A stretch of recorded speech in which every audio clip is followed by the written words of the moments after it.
9 बरस 9 घोटाले। जी, एक ऐसा घोटाला सामने आया है जिसके जरिए पहली बार देश में सरकार की नाक नहीं बल्कि देश की नाक नीचे हो रही है कि आखिर दूसरे देश में तो सीईओ को गिरफ्तार कर लिया जाता है, लेकिन अपने देश में जहां से यह मामला शुरू होता है वहां खामोशी बरती गई। खामोशी बड़ी लंबे वक्त तक बरती गई। इस खामोशी के मतलब क्या निकले जाए, हमने आज खासतौर से व्यवस्था की है कि 9 बरस के 9 घोटालों को परखने के लिए हमारे साथ 9 संवाददाता जुड़ेंगे। 9 में 8 संवाददाता तो स्क्रीन पर हैं और एक हम खुद बताएंगे कि दरअसल यह हेलीकॉप्टर घोटाला है क्या। फिरिस्त आपके सामने आए, 8 संवाददाता हमारे साथ जुड़ेंगे, बताएंगे, एक एक घोटाले का जिक्र होगा और उसके बाद उस फिरिस्त को पलटना भी शुरू करेंगे। हमारे साथ तो खास मेहमान इसके अलावा भी रहेंगे।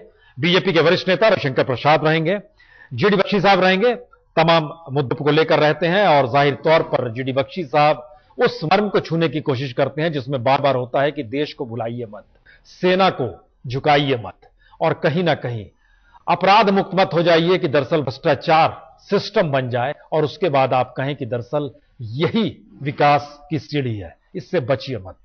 लेकिन आइए सबसे पहले बात हेलीकॉप्टर घोटाले की, जिसको लेकर देश के भीतर हड़कंप मची हुई है कि किस रास्ते सरकार चल पड़ी और इस रास्ते अगर सरकार चल पड़ी है तो इसके लिए जिम्मेदार किसे ठहराया जाए। सीबीआई जांच के आदेश ऐसे मोड़ पे दिए जाते हैं जब दूसरे देश में गिरफ्तारी हो चुकी होती है और गिरफ्तारी भी ऐसे जब जांच हो रही है अदालत के सामने, प्रोसिक्यूटर के सामने। इटली में जो बातें रखी गई वो हैरान करने वाली, हम बताएंगे आपको। लेकिन आइए पहले इस रिपोर्ट को देखिए, देश के तमाम आला नेताओं की राय है इसमें। 3600 करोड़ के सौदे में सरकार 72 बवाल का बयाना ले चुकी है। देश में इस समय सिर्फ दलाली की चर्चा है कि शहंशाहों को आसमान में सैर कराने के सौदे में 362 करोड़ रुपए बाबुओं की टेबल के नीचे से सरकाया था इटली की सरकारी कंपनी फिनेमेकानिका के अफसरों ने। मजा देखिए, हमारी सरकार खजाना लुटाकर फाए फाए सो रही थी और इटली में कंपनी का बैलेंस शीट बम बम करने वालों को हथकड़ी पहनाई जा रही थी। जब लगने लगा कि ऐसा हंगामा दबाना मुश्किल हो जाएगा तो सीबीआई जांच का लॉलीपॉप टपका दिया गया। Now 2 inquiries are going on. One in Italy, one by Indian government by the CBI. I am not a judge. They asked the CBI to an early inquiry. CBI की यह जांच इसलिए नहीं हुई है कि सरकार बड़ी फिक्रमंद थी। वो तो मिलान में इतनी हाई प्रोफाइल गिरफ्तारियां हो गई थी कि मनमोहन सिंह को सोचना पड़ गया। खजाना तो गंवा ही चुके थे, अब सिर्फ चेहरा बचाने की कवायद है। इतने बड़े बड़े नाम सामने आए हैं कि सुरक्षा और सेना दोनों मजाक बनकर रह गए हैं। सबसे बड़ा नाम है पूर्व वायुसेना अध्यक्ष एसपी त्यागी का। आरोप उन्हीं से सुनिए। इसमें नाम आया मेरा, पहली बात तो ये है, सही है कि मेरा नाम लिया गया, इसमें कोई शक नहीं है। ये भी आरोप है कि मुझको कुछ पैसा दिया गया है, दलाली दी गई है, जो आपका शब्द है, ये भी सही है। ये भी सही है कि आया है कि मेरे कुछ रिश्तेदार इसमें इन्वॉल्व हैं, ये बात सही है और मैं ये साफ तौर पे कहना चाहता हूं मेरे रिश्तेदार हैं। अगर ये सब सच है तो फिर सवाल है कि सरकार को जांच के लिए इंतजार किसका था।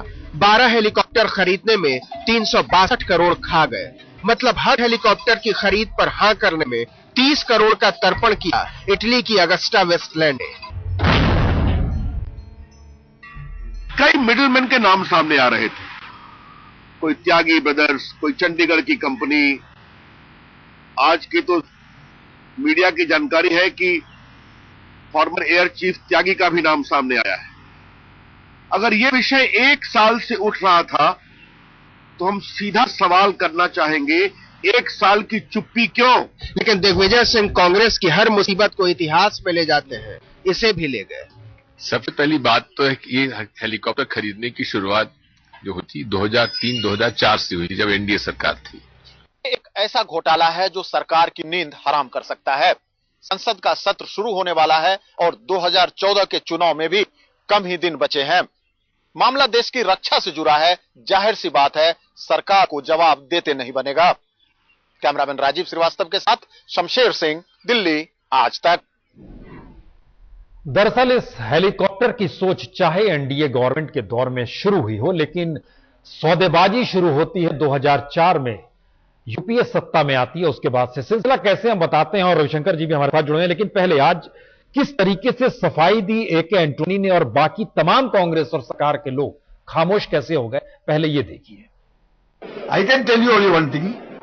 At any stage of the inquiry, if any individual, Indians or foreigners, at any firms are involved in this malpractice, nobody will be spared. Nobody will be spared. He'll take actions against them, whatever may be the consequences. That is the reason we have banned 4 powerful foreign companies. At that time also, we never thought of the consequences. We will not tolerate corruption in defense deal. Ravishankar ji, order की copy भी हमारे पास है। उसमें एक जगह बहुत साफ तौर पर जिक्र किया गया है कि फॉर्मर आईएएफ चीफ एसपी त्यागी के रिश्तेदारों के नाम है जूली डॉस्का और संदीप त्यागी, इनका भी जिक्र किया गया है। और यह भी जिक्र किया गया है कि कैसे उस पीरियड में 18,000 फीट के लिए एक हेलीकॉप्टर चाहिए था, उसे 15,000 फीट तक लाने के लिए इंटरवेंशन के जरिए टेंडर को शिफ्ट किया गया। यह एक स्थिति है जो बतलाती है कि देश के भीतर डिफेंस के नाम पर जो भी स्थिति होती है उसमें कैसे घोटाले होते हैं।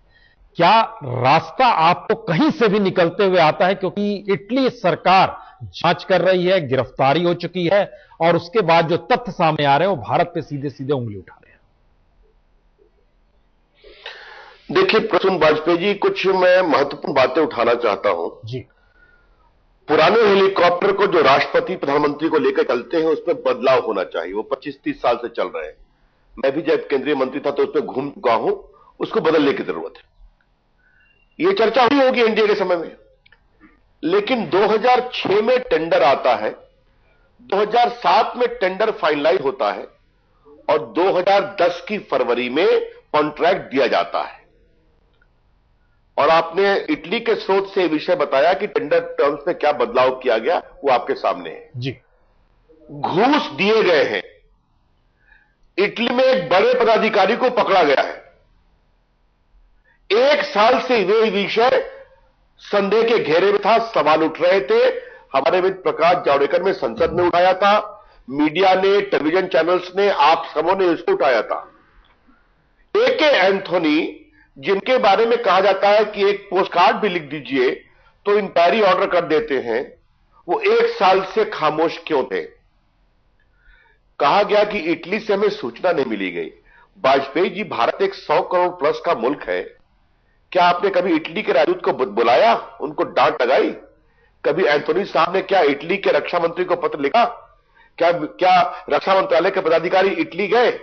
और जो रिपोर्ट पूरी प्रसून वाजपेयी के पास में मिनटों में पहुंच जाती है, वो इंक्वायरी हो रही है, ये भारत सरकार को पता नहीं है।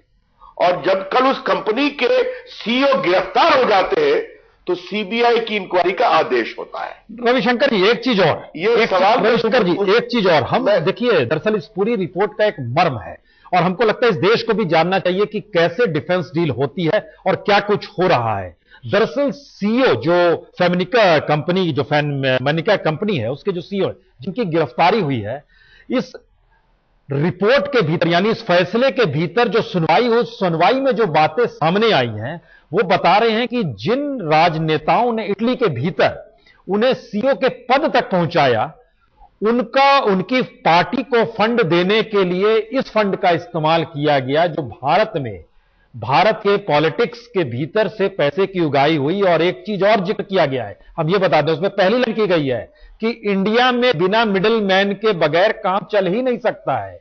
यह बकायदा उस समरी रिपोर्ट में जिक्र है जो अदालत में रखी गई। मतलब क्या निकाला जाए, एक तरफ भारतीय राजनीति, दूसरी तरफ इटली में सियासतदान जो सीईओ बनाते हैं, और ये पैसे का रूट जो है उसमें बहुत साफ तौर पे बताया गया। अगस्टा से पैसा हैक्शे के पास जाएगा, फिर माइकल के पास जाएगा, माइकल से ऑर्सी के पास जाएगा, ऑर्सी से लीगर के पास जाएगा, उसके बाद सीएल के पास जाएगा। ये स्थिति, आप इसको तोड़ेंगे कैसे अगर इस रूप में ये पूरी डील देश के भीतर होती है? रविशंकर जी, देखिए ये बहुत ही और पीड़ा की बात है। आपने अच्छा किया, अपने चैनल से देश को आपने बताया है कि भारत के टैक्स पेयर का पैसा कमीशन के रूप में 30% जा रहा है और वहां की पॉलिटिकल पार्टी को उसके फंडिंग हो रही है, तो और भी पीड़ादायक है ना। ये हेलीकॉप्टर फ्री में तो सप्लाई नहीं हो रहा है, तो देश की छवि गड़बड़ा रही है। और आपको बता दूं, आपने सही फरमाया कि भारत के आयुध के बेचने के मामले में जो नियामक बने हुए रेगुलेशंस हैं, उसमें अगर आप कमीशन को पे करते हैं तो आपके पूरे डील को कैंसिल किया सकता है, क्योंकि कमीशन देना और लेना यह अपराध है। मैं आपसे एक सवाल पूछूंगा और यह बहुत जरूरी है बताना। ये ऑगस्टा वेस्टलैंड डील जो कंपनी है और उसकी जो पेरेंट कंपनी है इटली की, ये कमीशन ऑफर करने में माहिर है। याद होगा मार्च में एक विषय आया था कई चैनलों पर, दिल्ली पुलिस के लिए हेलीकॉप्टर खरीदने के लिए जो प्रस्तावित प्रपोजल थे, उसमें इन्होंने 8 से 15% कमीशन न्यूयॉर्क के एक मिडिलमैन को ऑफर किया था। उसका एग्रीमेंट की कॉपी मेरे पास भी है, ये चर्चा में भी आया है। तो ये सरकार आंख क्यों मूंदती है?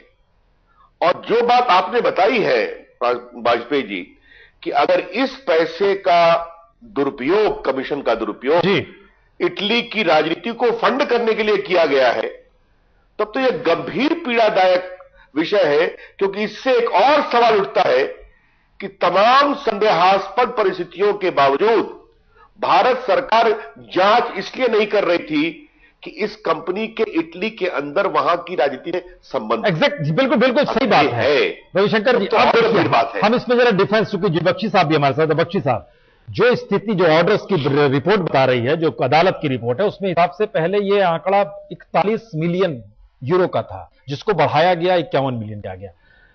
हमारा सवाल है, इतने सेंसिटिव इशू को लेकर कहा जा रहा है कि करगिल के ऊपर हेलीकॉप्टर जाने से वहां से बात शुरू होती है और होते होते यहां तक आ जाती है कि सब कुछ कमीशन में लपेटे में आ जाता है। भारत डिफेंस का सबसे बड़ा बाजार है।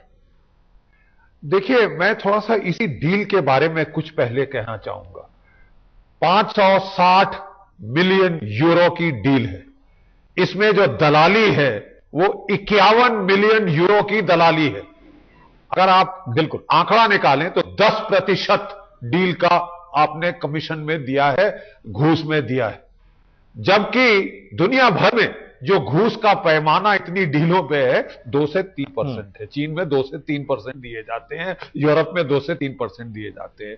तो क्या भारत इटली की कोई कॉलोनी है कि एक इटालियन कंपनी के लिए हम 10% कर रहे हैं?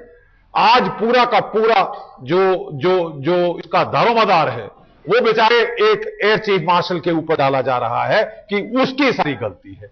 मैं सिर्फ उनकी तरफ से कुछ पहलू देना चाहूंगा, क्योंकि इस देश में अब ये आ गया है कि सर्विस जो है वो उनके ऊपर 2007 में डील शुरू हो गई थी। इस ऑर्डर कॉपी में बहुत साफ लिखा गया है। देखिए, तो मैं आपको बताता हूं, एयर चीफ मार्शल त्यागी 2005 में नियुक्त हुए थे। 2003 में ये हाइट डिफरेंशियल का जो भी वजह है उसका फैसला हो चुका था।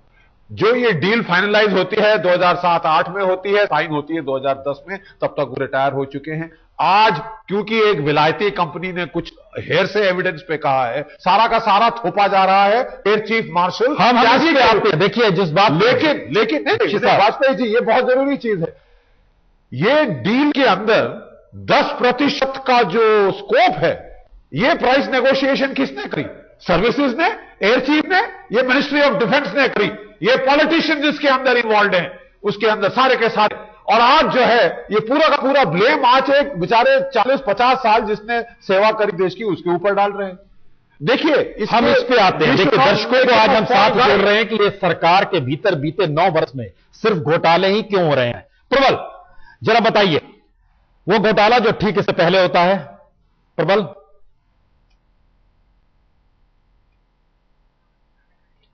हमारी आवाज आ रही है?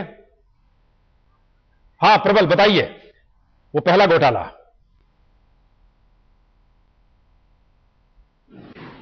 प्रसून, हेलीकॉप्टर घोटाला तो सामने आया, लेकिन सच तो यह है कि लोग कोयला घोटाला भी अभी तक नहीं भूले हैं। पिछले साल हुए 1,75,000 करोड़ के कोयला घोटाले में बड़ों बड़ों के हाथ काले हुए। सीएजी की रिपोर्ट में कोयला मंत्रालय और पावर मिनिस्ट्री को भी कटघरे में खड़ा कर दिया। 2004 से 2007 के दौरान 155 लाइसेंस औने पौने दाम पर लोगों को दिए गए। और लाइसेंस पाने वालों में वो लोग भी शामिल हैं जिन्होंने कभी भी बिजली कोयला के क्षेत्र में कभी कोई काम नहीं किया। इसका सारा कच्चा चिट्ठा सीएजी की रिपोर्ट के जरिए सामने आया और सरकार अभी भी इसकी जांच ही कर रही है। एक स्थिति है। चलिए हम एक दूसरा घोटाला भी दर्शकों के सामने रखते हैं। अशोक सिंघल हमारे साथ जुड़ चुके हैं। अशोक, जरा बताइए।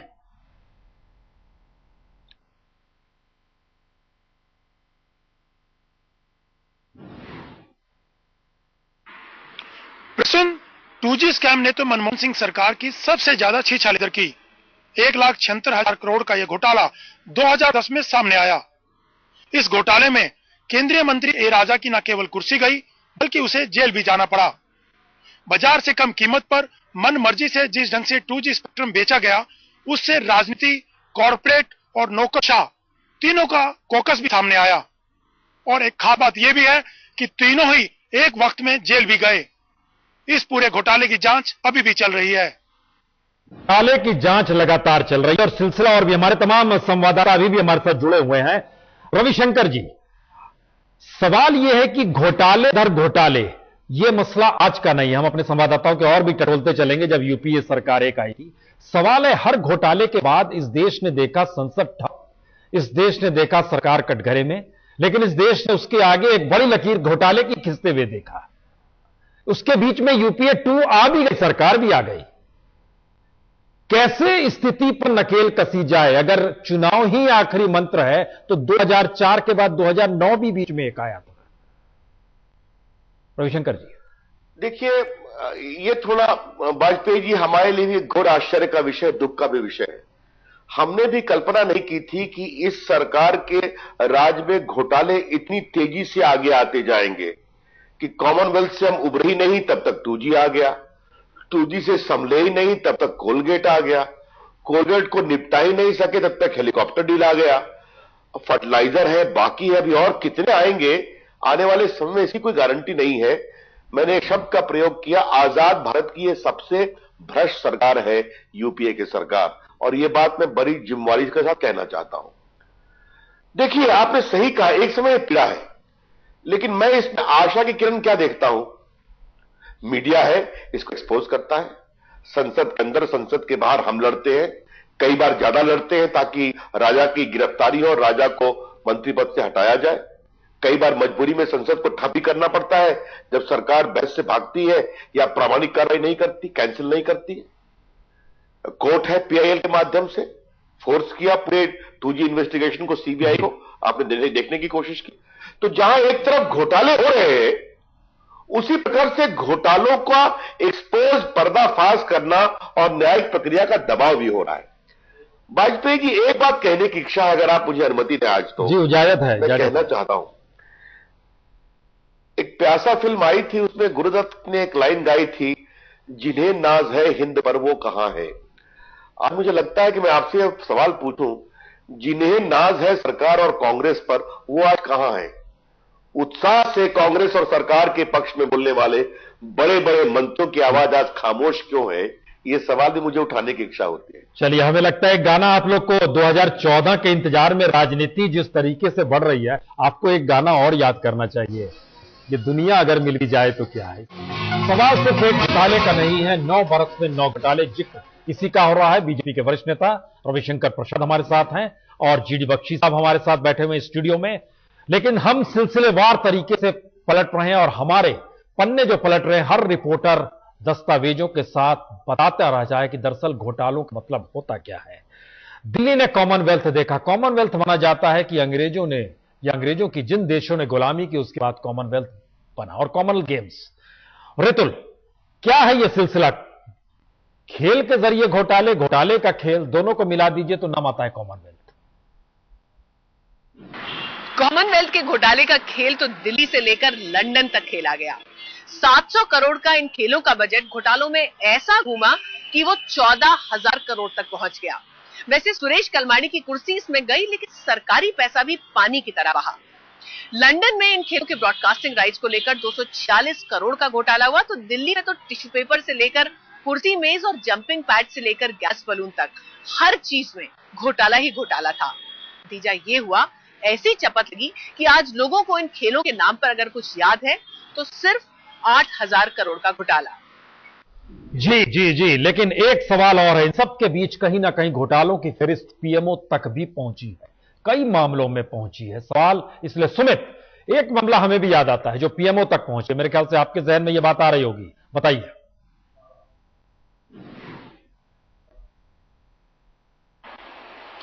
घोटालों की फेहरिस्त में देश की सुरक्षा में सेंध लगाने वाले एंट्रिक्स घोटाले को कैसे भूल सकते हैं। 2 साल पहले एंट्रिक्स कॉरपोरेशन और देवास मल्टीमीडिया प्राइवेट लिमिटेड के बीच करार के मामले ने राजनीति में जमकर हंगामा मचा दिया था। इसरो के जरिए देश की सुरक्षा में लगे सैटेलाइट राइट्स एक प्राइवेट कंपनी को बेचे गए। इसमें 2 लाख करोड़ के घोटाले की बात कही गई। हालांकि बाद में करार को रद्द कर दिया गया, लेकिन यह पहली बार था जब घेरे में सीधे तौर पर पीएमओ आया, क्योंकि इस विभाग के मंत्री सीधे तौर पर मनमोहन सिंह थे। बख्शी साहब, हम दोबारा जरा सा हेलीकॉप्टर का जिक्र करके आपसे चलेंगे। जरा हम रविशंकर जी से सवाल पूछना बड़ा जरूरी है ऐसे मौके पर, बात घोटालों की हो रही है। फैनमिका कंपनी पावर सेक्टर से भी जुड़ी हुई है। आईएएफ के जो पूर्व चीफ है त्यागी साहब, उनके जो रिश्तेदार हैं जिसमें नाम लिया गया है, जिसमें जूली डॉस का, संदीप त्यागी, सबका लिया गया, इन्होंने पावर सेक्टर के जरिए ही संबंध बनाए थे और वहां से चीजें प्रभावित करनी शुरू हुई थी। सेना के भीतर क्या हालात हैं, किस रूप में हालात हैं, यह आदर्श घोटाले में भी बात सामने आई थी कि फ्लैट्स चाहते थे, जो शहीद हो गए जवान, उनके फ्लैट्स पे कब्जा करने के लिए जनरल तक निकल के आ गए थे। क्या कीजिएगा? देखिए, इसमें कोई शक नहीं है कि हमारे अंदर, मैं नहीं कहता कि हमारी मॉरल डिटेरियोरेशन नहीं हुई है।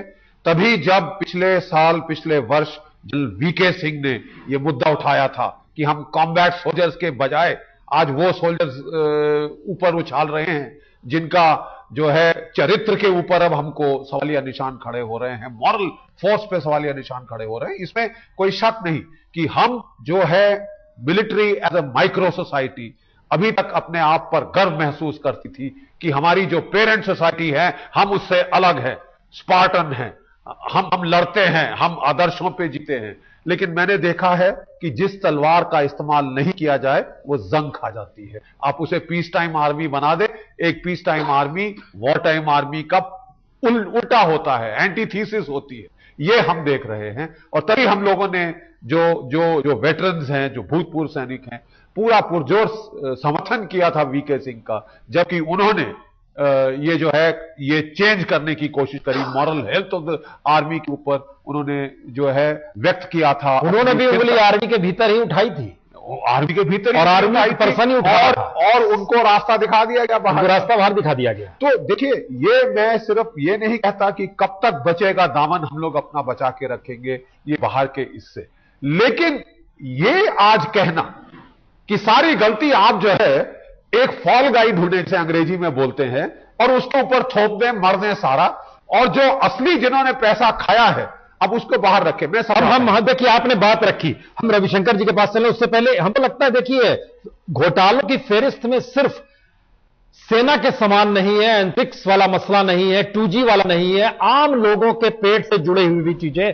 दीपक शर्मा हमारे साथ है, दीपक हमारे संवाददाता हमारे साथ है। दीपक, हमें लगता है कि आपको बताना चाहिए कि देश ने घोटाले ऐसे भी दिए जो लोगों के पेट से जुड़े हुए थे। यह बड़ा महत्वपूर्ण सवाल है दीपक, जरा इसके बारे में बताइए। देखिए प्रसून, जो त्रासदी है इस देश में वो ये है कि जो घोटाले हुए वो गेहूं को लेकर भी हुए और चावल को लेकर भी हुए। 2008 में चावल के निर्यात में तकरीबन 2,500 करोड़ का घोटाला हुआ और अगले साल यानी 2009 में गेहूं की खरीद को लेकर घोटाला हुआ। और ये एक ऐसा घोटाला था जिसमें सेना के अफसर भी शामिल थे। बड़ी बात यह है कि अगर हम देखें तो 2006 और 2007 में गेहूं जो कम कीमत पे मिल रहा था, ज्यादा कीमत में गेहूं खरीदा गया। एक बड़ी त्रासदी है, अफसोस की बात है कि जहां गेहूं और चावल वो भी अगर घोटाले हो रहे हो तो समझ लीजिए कि भ्रष्टाचार का आलम क्या होगा। और प्रसून, ये जो अब मामला है ये अब सीबीआई इसकी जांच कर रही है। और हमें तो याद आ रहा है कि हर महीने 6 से 7 लाख रुपए का गेहूं हर महीने खरीदा जाता था और ये 2 साल तक सिलसिला चलते रहा। रविशंकर जी, देखिए आप विपक्ष में बैठ के सिर्फ गाल तो नहीं बजा सकते हैं, कह तो नहीं सकते हैं, आपकी जिम्मेदारी तो बनती है।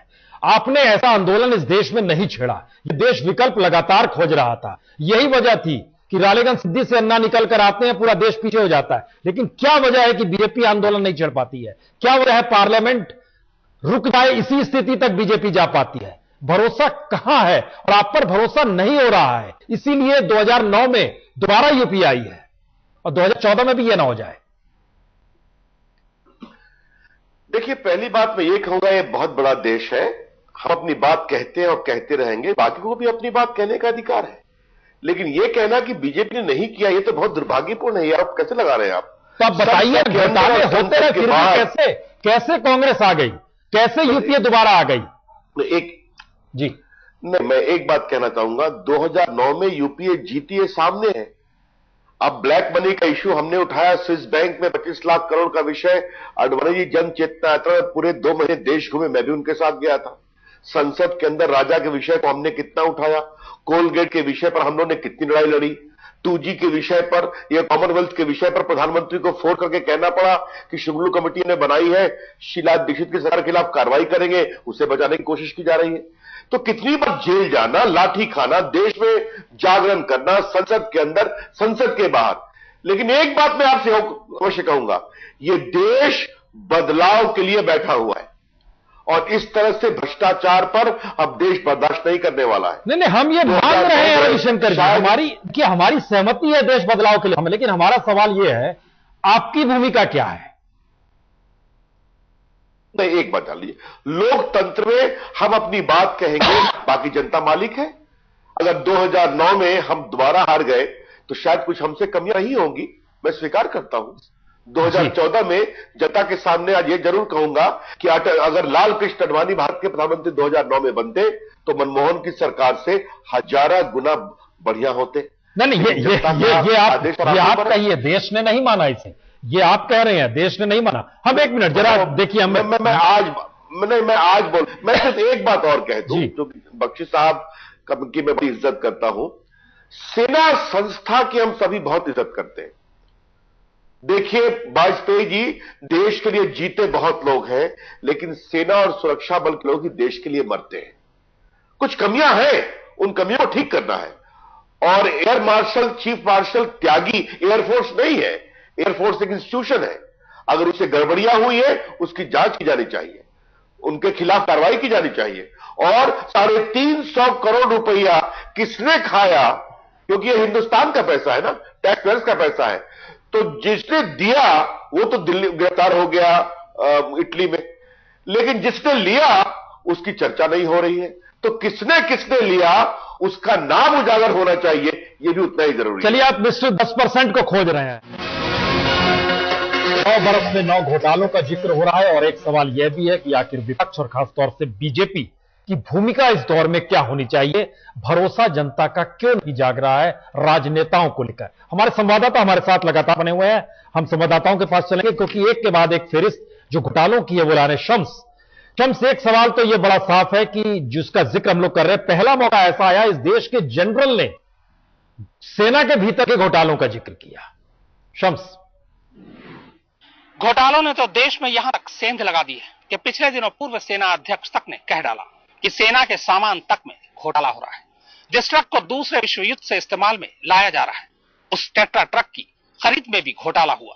सेना के नियम कहते हैं कि जो कंपनी माल बनाए उसी से सामान खरीदे, लेकिन टेट्रा ट्रक की खरीद का सौदा टेट्रा सिपॉक से हुआ, यानी ट्रक के पुर्जे वेट्रा के, ट्रक बनाया टेट्रा ने, मुहर लगी BEML की और ट्रक खरीदा गया ब्रिटिश कंपनी टेट्रा सिपॉक से। इसके पीछे कितने ताकतवर लोग हैं, ये अंदाजा इससे भी लग सकता है कि खुद पूर्व सेना अध्यक्ष तक को इसके खिलाफ अदालत का दरवाजा खटखटाना पड़ा। यह है भ्रष्टाचार और घोटालों का खेल। लेकिन श्वेता, हमें लगता है कि इस देश में एक ऐसा खेल भी शुरू हुआ, इतना फटाफट था कि उसने घोटालों के भी फटाफट करते हुए, हालांकि मंत्री की कुर्सी मेरे ख्याल से गई थी, श्वेता आपको याद आ रहा है?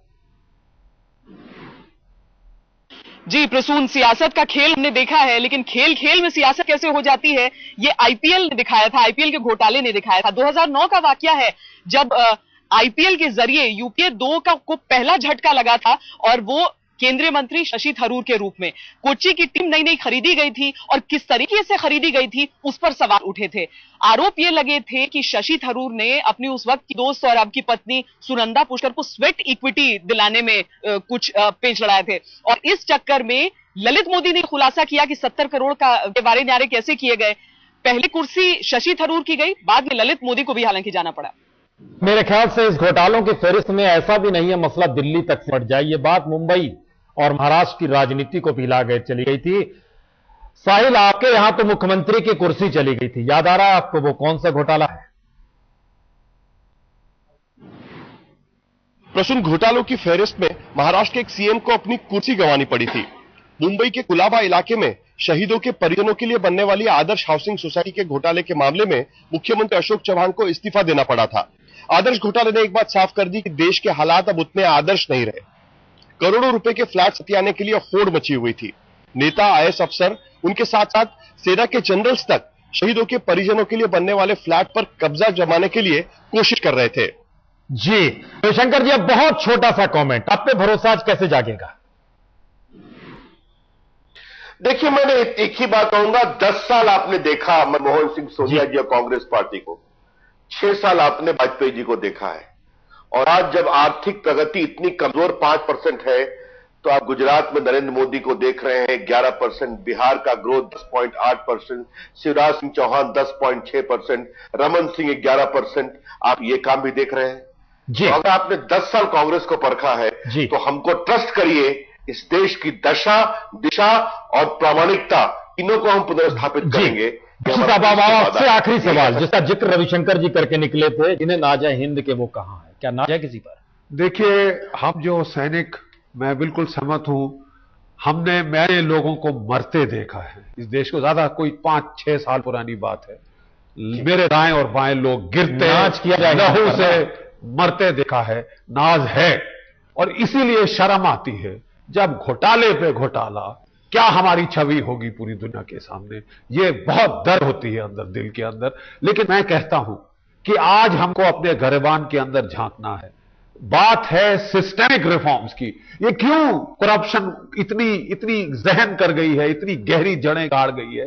क्योंकि जब हमारा इलेक्टोरल सिस्टम की फंडिंग, बेसिक फंडिंग ही ऐसी हो कि वो पॉलिटिकल पार्टीज को पैसा बनाना पड़े उनके लिए, और उसके लिए वो जरिए। आपने मर्म पे उंगली रख रहे हैं। जिस पॉलिटिकल सिस्टम और जिस इलेक्टोरल सिस्टम की बात आप कर रहे हैं, जाहिर है देश को हिंद पे तो नाज है, लेकिन सवाल एक बार फिर सामने आकर खड़ा हो गया, नाज तो है, लेकिन क्या इस व्यवस्था को जो डोर थामे हुए हैं, अब उनको किस रूप में लिया जाए, देखा जाए, परखा जाए, बदला जाए, चुने लाया जाए, क्या किया जाए? ये 60 सवाल आज यही छोड़ते हैं दस्तक में आपके साथ। बहुत बहुत शुक्रिया रविशंकर जी, बहुत बहुत शुक्रिया।